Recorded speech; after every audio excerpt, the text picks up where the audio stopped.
one. Rock Salt Musecast Experience with Aaron and Dave, and special guest Vector on the Zoom call and on the show today. We're very pleased to have you guys on. All three of you guys. Yeah. Yeah. Now, Jimmy, you're out in Nashville and you've got your art house. I keep calling it the art house, but what is fine. What's it called? That's what it is.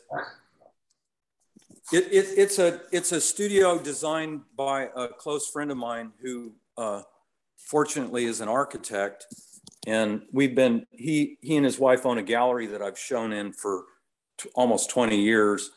And when this all landed, one of my dear friends said, why don't we have a benefit and just build you a place to work in the backyard, since you can't drive anymore. I couldn't commute anymore to my studio. And I thought, yeah, that might be cool. And in my mind, I was thinking a little garage, with, a door. And I really wasn't imagining a space like this is. This is, in my book, pretty unbelievable. Go ahead. No, I was going to say, I saw you guys working on it when Bruce, you guys did Coronasphere.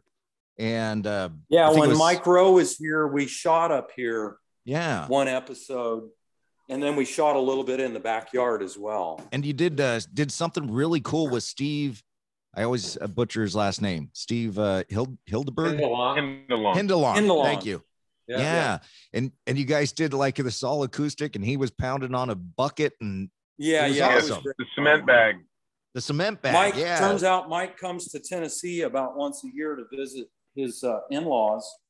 And we just got lucky, we got to do some stuff. It was so funny because I have opportunity to play out occasionally, and I've kind of sworn it off because I can't see, and it makes for a really tricky experience. I can't see my pedal board. I can't see my fingerboard. I'm going to have to dumb it down.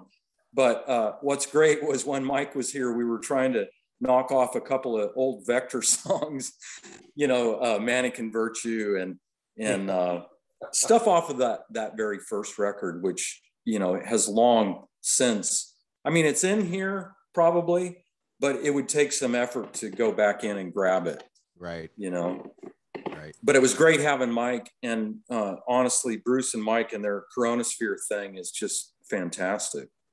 I was so excited when I saw Coronasphere, because I'm a huge 77s fan as well.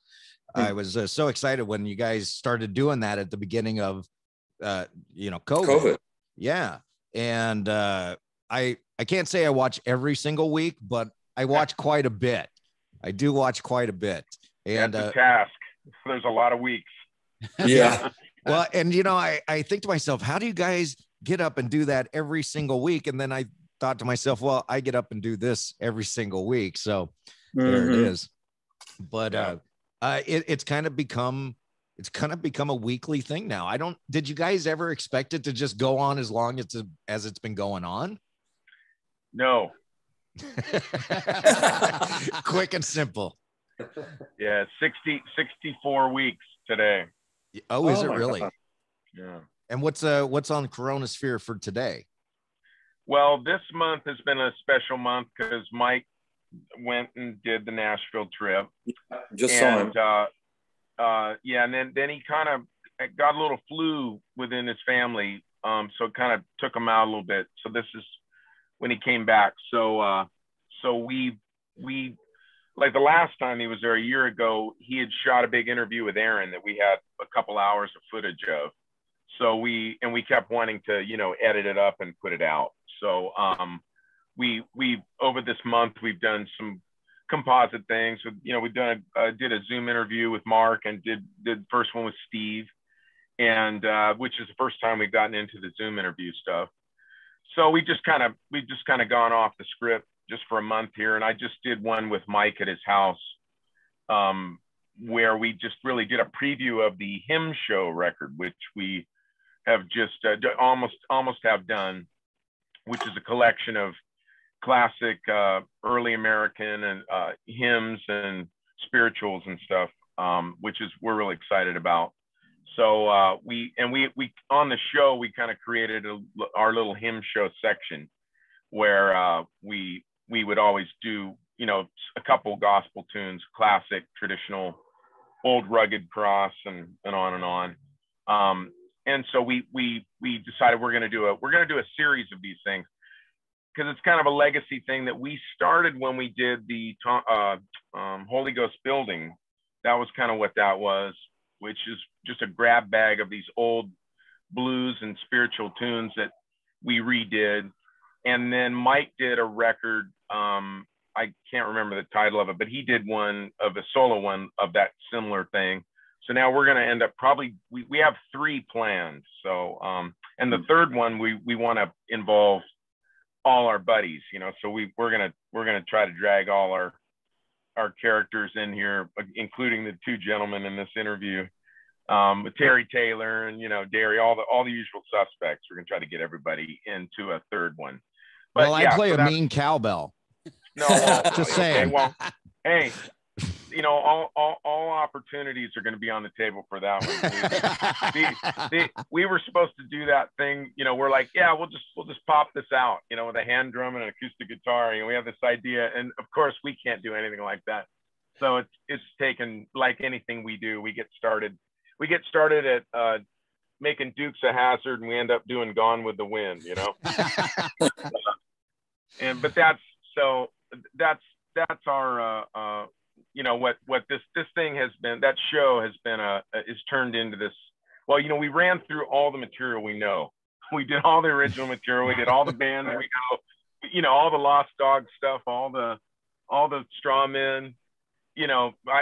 We just didn't do Vector songs. But so then we ended up doing, I think it's like 500 covers, because we do, you know, we prepare a whole hour like the day of, and we're in there doing an hour's worth of all new covers every week. So it's been an insane, almost like a graduate program for us guys that have been around forever making original music. Like if we went into a college program and somebody said, you know, you want to inspire your songwriting, you know, go play an hour's worth of new songs written by classic songwriters, you know, for 60 weeks in a row and see how you feel, you know. So Mike and I are really, really inspired now at this point. We're really excited to get in, and, you know, and Mark too, and get in and do, you know, reinvigorate new material. I mean, we have maybe 50 songs in the demo file. So, oh, nice. So yeah, we're slow in getting things done, you know, but we have a foundry, so we don't have anybody pushing us to get a deadline done, maybe except Steve Griffith, who's a very good taskmaster. But, you know, it's interesting because that was kind of everything we were doing. I'm busy with a few other things, and out of nowhere comes this Vector program, you know, and now it's like this thing that it's just crazy how much work got done.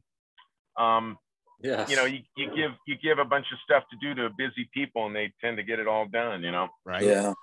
Well, Mike has, there you go, I was a bit surprised. Mike has such a knowledge of music, and especially like old stuff. I mean, like I follow him on Facebook, and he's talking about, well, I was trying to avoid that, but we all are, right? I mean, it's all. Yes, Mike's got an amazing memory for music. He does.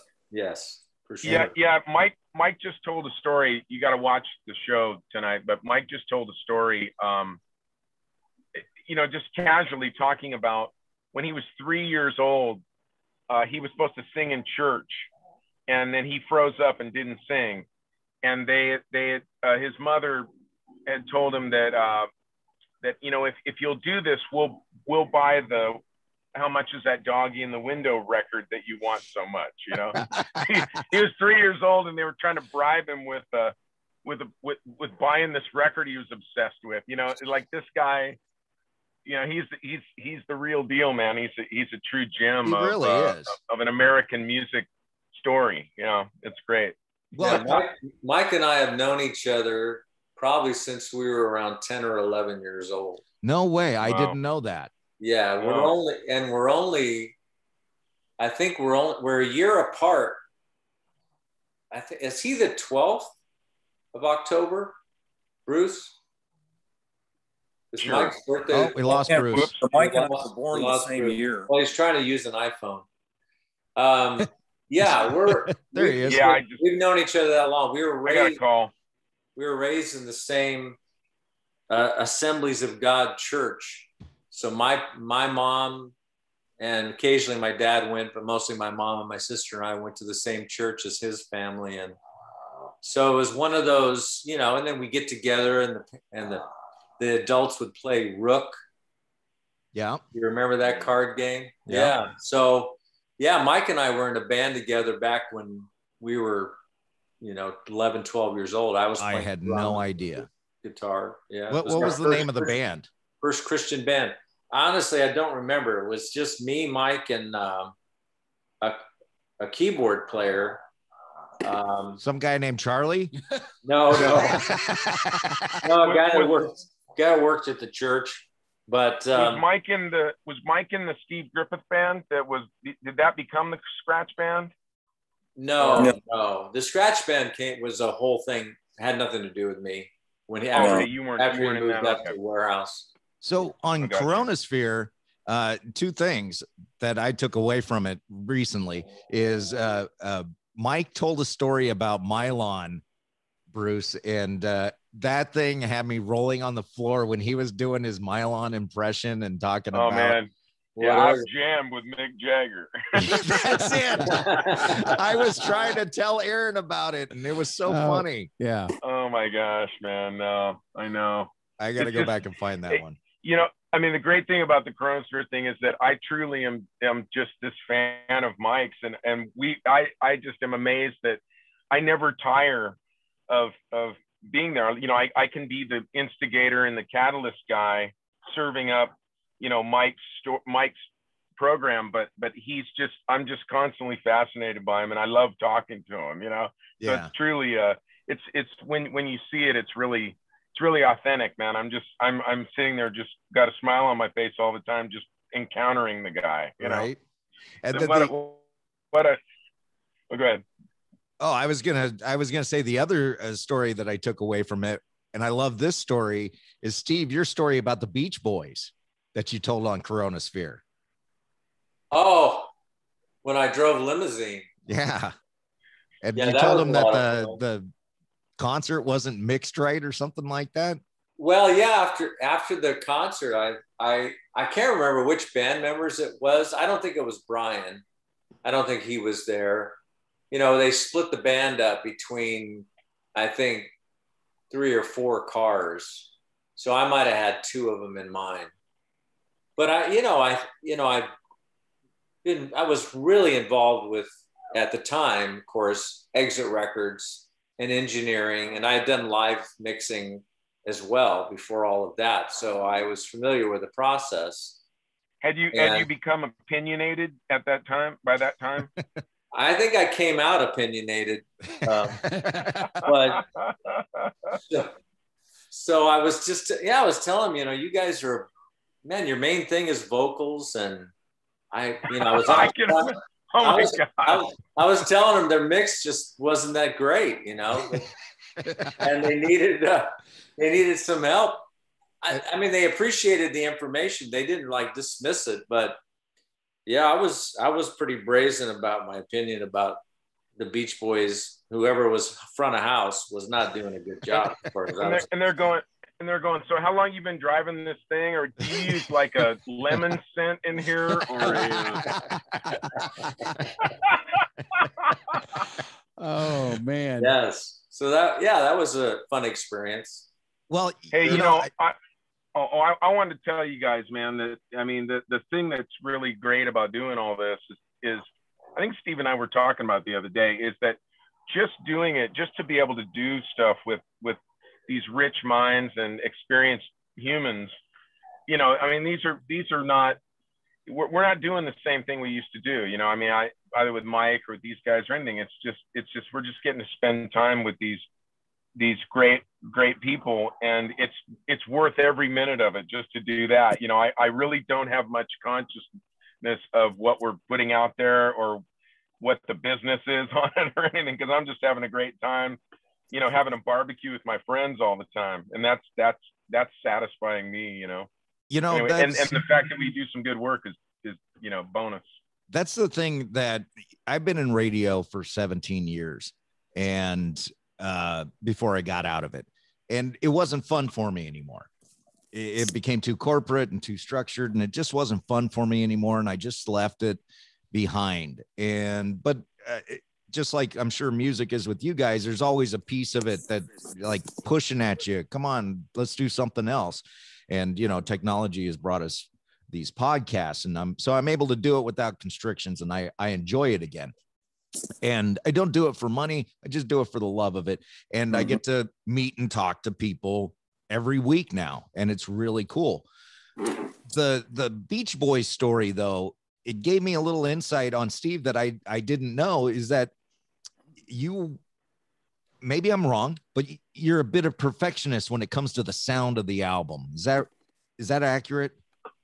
Yeah, I've always been a perfectionist. I labored over, you know, when I was deeply involved in production and mixing, mostly on the two records that I had my hand in the heaviest would have been Simple Experience and Temptation. Okay. Mannequin and Please Stand By were, you know, I made suggestions, I made requests, but there was a producer and there was a recording engineer and there was a mixing engineer. And so we were considered the kids who really didn't know anything at the time, at least not. Gosh, imagine that. Imagine anyone would have thought of us as kids at any time. They thought of me as a kid. You guys were a bunch of experienced men. Now, stop me if I'm wrong, because I'm going to flash back to 1980 something and Warehouse Ministries. Bruce, yeah. you played during the Please Stand By era, right? Yeah. Oh yeah. No. I was instrumental. Now that goes back on that Steve and Jimmy would get together thing, but Please Stand By was a complete collaborative effort, writing and playing, and yeah, we were totally in it together. I'm going to fanboy out for just a second. I have a picture in my garage somewhere in all my storage of, you know, history of me standing with you with this long hair dripping down in front. And you were about 18 years old, I'm going to guess. Where was that? Warehouse Ministries. Okay. Yeah. Yeah. Well, yeah. And I got a picture with Jimmy as well. I was discovered by Steve and Charlie the same day at a music store. And then I think it was within a week I was at the auditorium playing the Easter show with Charlie. Wow. And then I went on and you know, played with all those guys. I was the next guy, you know. I was the B train, as you might think. Aaron's the A train, you're the B train. Yeah, I took all the gigs Aaron didn't want to do, you know, or couldn't. Gotcha. But no, it was a great hang. I was definitely the kid among these guys, for sure. They all seemed like they were 40 when I was 15. I don't know, but they were half my age right now when I was talking to them, you know. Yeah, it's crazy. I wanted to get on the subject, and Aaron, I see your eyes. If you feel you want to jump in. But I want to get on the song Flesh and Bone, because when I saw the video for Rooftops, I went, wow, that is just great. Oh, it's so awesome. And I went down to Skip's Music, and I was talking to my friends down there. I was like, you got to hear Vector. Check this out. And then you put the Flesh and Bone video out, and I'm going to tell you, I probably watched it with my mouth agape, because it just, man, it spoke to me from that time. And I'm going to tell you, I listened to that song over and over and over again, because and this is one of the things I like about Vector is I call it intellectual rock, because you got the message, you got something deep going on in Flesh and Bone, but at the same time, it's this great music that, well, if you're not really listening to the lyrics, you're still rocking out to it. Mm-hmm. But there's a message I wanted you guys to talk about that's going on in there. And I wanted to find out where you came up with all that and what inspired you on that. Who do you want me to go first? Whoever would like to jump in first. Yeah, the idea of it, of course, came from just current events for sure over the last year and a half. The song is deeper than that. The inspiration, the current inspiration, would have come from what we were observing was happening, around the world to people, and the control that was being put on people, certain determinations and restrictions, and it was really unprecedented. I'm old enough to know a lot of history of our country and the world, and something like this had never happened in our country before. And of course, I don't want to go down that road, but in terms of the details of COVID and all that, but certainly that was a big part of it. And then all the things that sort of rose out of, like last year, there were so many events. It wasn't just COVID, it was. Well, yeah, Steve, because that initial thing kind of was derived off another track. It was kind of this thing we were creating. And I remember it was, it had this kind of rally cry thing that was the chorus feel. And we were thinking about loneliness and depression in people. Yeah. And we were talking about, if only all the people would just, would care, and that was pre-COVID, because then the COVID thing hit. And then all of a sudden we went, whoa, man, we were like, we kind of felt like we had this, we had this idea that was, we were like, what's the word? Like it was a rally cry for something, but we weren't sure what it was.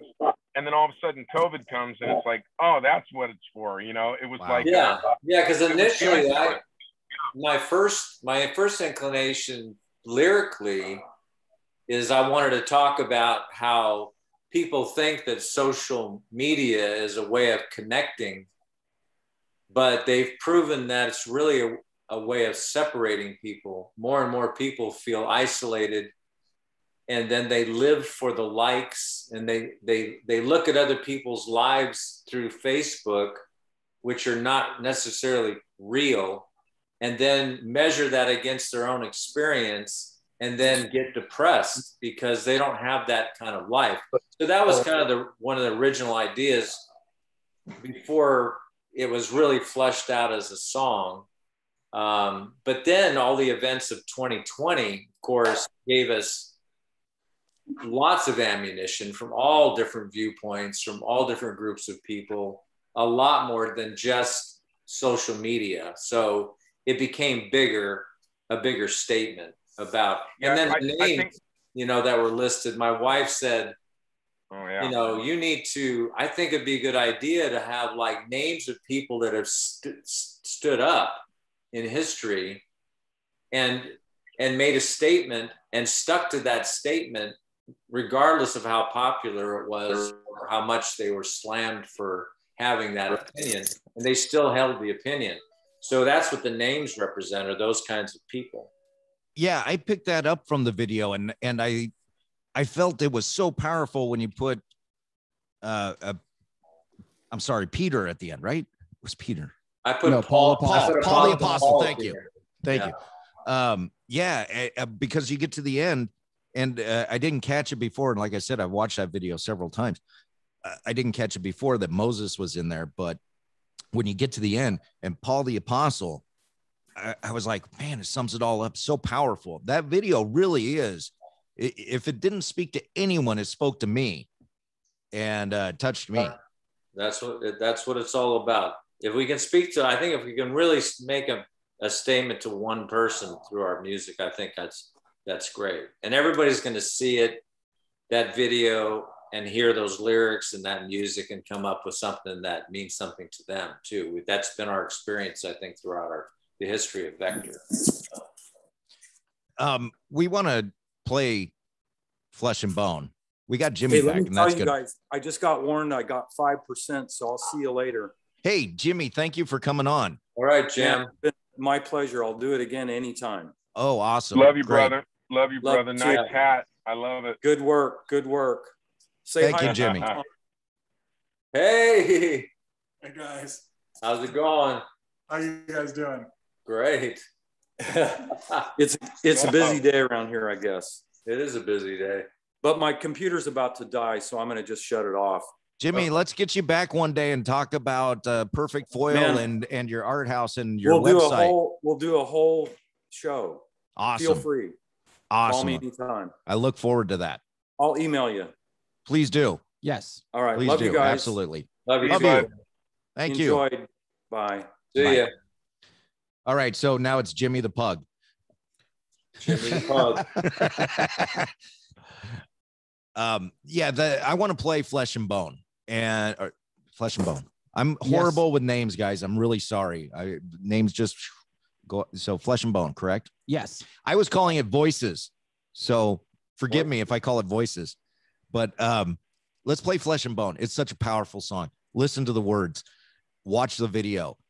It's going to say something to you.